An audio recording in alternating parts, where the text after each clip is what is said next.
खोज हुई और अभी और होती ही चली जा रही है। तो मैंने जब आपसे कहा कि ये सभ्यता 4,500 साल पुरानी है, तो ये अभी सिलेबस में लिखा हुआ है। अब जब कुछ जगहों पर जैसे राखी गढ़ी जगह पर एक खोज हुई है अभी अभी, और जिससे पता चला है कि ये सभ्यता में 8,000 साल पुराने साक्ष्य भी मिले हैं, यानी कि आज से 8,000 साल पहले भी जीवन था, यहां पर लोग जी रहे थे और अच्छा खासा जीवन जी रहे थे। तो अब ये पता चल रहा है कि इंडस वैली सिविलाइजेशन जो है वो मेसोपोटामिया की सभ्यता से भी बहुत पुरानी सभ्यता रह चुकी है। तो यहां पर हम ये व्यापार समझेंगे। तो सबसे पहले समझते हैं कि कौन कौन सी समांतर सभ्यताएं थी। तो ये सबसे पहली कौन सी है? सिंधु, है ना, सिंधु घाटी सभ्यता, ये रही। इसके बाद में ये कौन सी है? मेसोपोटामिया, ये मेसोपोटामिया सभ्यता है। इसको नील सभ्यता भी कहते हैं। क्या कहते हैं? नील घाटी, नील घाटी सभ्यता, है ना। क्या कहते हैं? नील घाटी सभ्यता।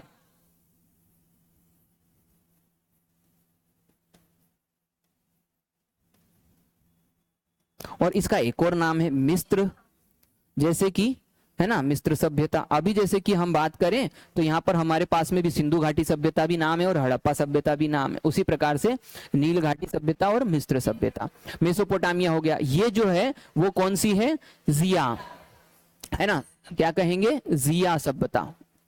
चीनी सभ्यता है जिया या फिर शेंग। कौन सी सभ्यता है? जिया या फिर सेंग। और इसको मूल रूप से कौन सी सभ्यता कहा जाता है? चीनी सभ्यता, क्योंकि आज जहां पर चीन का देश है वहां पर ये सभ्यता फली फूली सबसे नई सभ्यता मानी जाती है। आ रहा है कि नहीं समझ? तो सबसे जो नई सभ्यता है वो कौन सी सभ्यता थी? चीन की सभ्यता, बाद में जिनका विकास हुआ। तो हमने देखा कि ये जो है ना साथ की, यानी कि जो पैरेलल, जो समांतर सभ्यताएं थी, उसमें हमने देखा कि कौन सी थी? मेसोपोटामिया, है ना। राइटिंग समझ में आ रही है ना? मेसोपोटामिया के बाद में मिस्र की सभ्यता और कौन सी? चीनी सभ्यता। चीनी सभ्यता का नाम था ज़ैंग सभ्यता या फिर शेंग, है ना, जिया या फिर शेंग सभ्यता। मिस्र की सभ्यता को नील घाटी सभ्यता कहते हैं और मेसोपोटामिया को तो मेसोपोटामियानी सभ्यता ही कहते थे। तो ये हो गया हमारा बेसिक स्ट्रक्चर। अभी हमने ये समझा कि भैया हम बात कर रहे हैं एक ऐसे जगह की जिसे हड़प्पा कहा गया है। अभी हम बात करेंगे ये हड़प्पा क्यों है, ये नाम कहां से आया और सबसे खोज कैसे हुई, कैसे पता चला किसी को, तो ये हम बात करेंगे। तो इतना क्लियर हो गया। कुछ हमको दृश्य यहाँ पर दिखाई दे रहे हैं, जैसे कि हमको कुछ मकान बने हुए दिखाई दे रहे हैं, कुछ लोग हैं उसके अंदर, हमको यहाँ पर कुछ लोग व्यापार करते हुए दिखाई दे रहे हैं, घूमते फिरते दिखाई दे रहे हैं, है ना। यहाँ पर आपको एक दीवार में खिड़की बनी हुई दिखाई दे रही है। ये कुछ लोग यहाँ कपड़े वपड़े रंग रहे हैं, ये भी दिख रहा है। यहाँ पर हमको दिख रहा है कि कुछ लोग जो है एक बड़े से गोल आकार के जैसा ये कुआं जैसा दिख रहा है, उसमें कुछ चलाते हुए दिखाई दे रहे हैं। कुछ लोग यहाँ से पानी भर रहे हैं, कुछ बर्तन रखे हुए हैं, कुछ कामगार हैं। ये सब क्या हो रहा है? तो बोले ये हड़प्पा सभ्यता के अंदर का कल्चर हम देख रहे हैं, इस कल्चर को हम समझेंगे। चलो आगे बढ़ते हैं। अब यहाँ पर मैंने आपको ये बता दिया कि कौन कौन सी सभ्यताएं थी।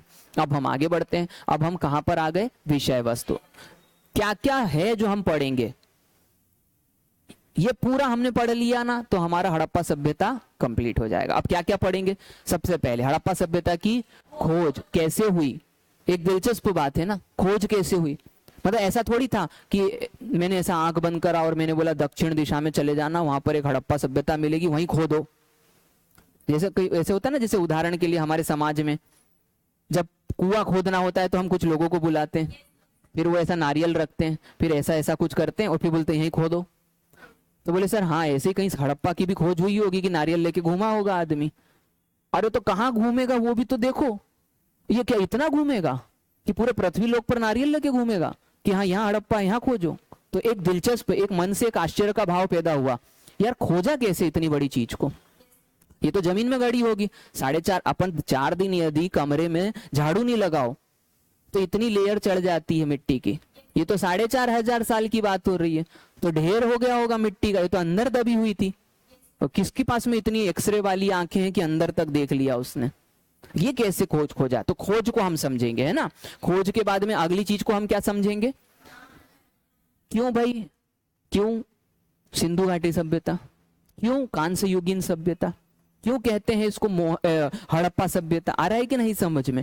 ये हम जानेंगे। अगला क्या है? विस्तार, यानी ये कहां से कहां तक फैली हुई थी। अब तो बहुत खोज हो चुकी है, तो अब अपने को पता है कि कहां कहां तक ये फैली हुई है। विस्तार को समझेंगे।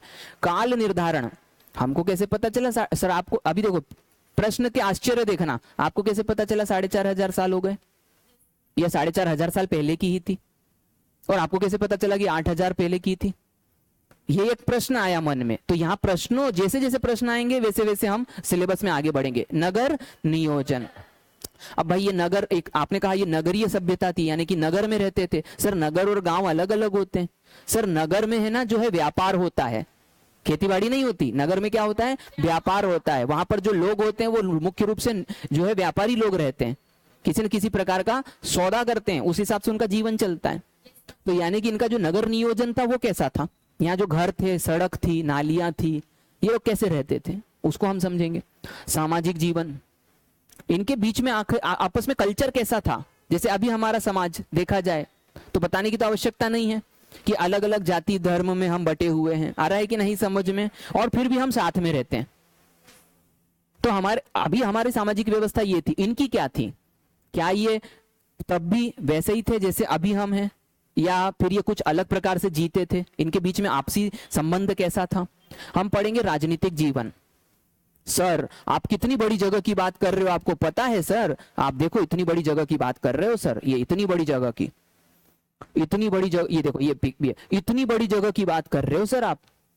ये इतने बड़े क्षेत्र में निकली है ये सभ्यता, ये अफगानिस्तान तक पहुंच गई है सर, ये अभी के पाकिस्तान तक पहुंच गई है, बलूचिस्तान तक, यहां पर देखे तो गुजरात, महाराष्ट्र, यहां पर उत्तर प्रदेश, इतने बड़े क्षेत्र में फैली हुई है सर। तो ये क्या मन से ही रह लेते थे? कोई ना कोई तो शासन व्यवस्था होगी ना इनको संभालने के लिए। आज मनुष्य, इतनी बड़ी व्यवस्था, इतनी बड़ी सभ्यता है, आज इतना बड़ा देश है हमारा भारत देश, यदि कोई शासन व्यवस्था नहीं होगी तो क्या होगा? कोई भी व्यवस्थित और शांति से नहीं रह सकता, ना व्यापार होगा ना कुछ होगा। और ये तो बहुत कायदे से रहते थे, इसका मतलब कि इनकी कोई ना कोई शासन व्यवस्था